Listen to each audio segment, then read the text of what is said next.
支在地新闻，继续来看台南仁德区的中州里来推动农村体验的活动。今年是第7年来举办，也是头一届接到外国的旅游团。这团是南韩金山青商会到中州社区来感受完全无同款的农村的风情。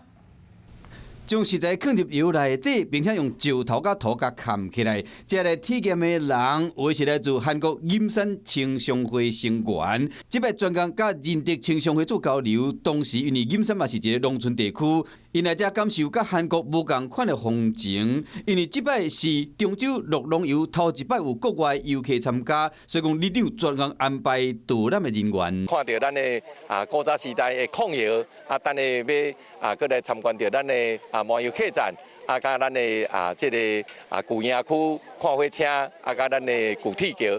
透过这款的方式，和参加的民众会当了解当地农特产品甲景点的故事，嘛成功带动社区的发展。Hello， 大家好，我是乃瑜，要教给大家2个任务。第一个，华视新闻的脸书专页，你按赞了吗？还有华视新闻的 YouTube 频道，赶紧订阅起来，还要记得按赞，开启小铃铛哦。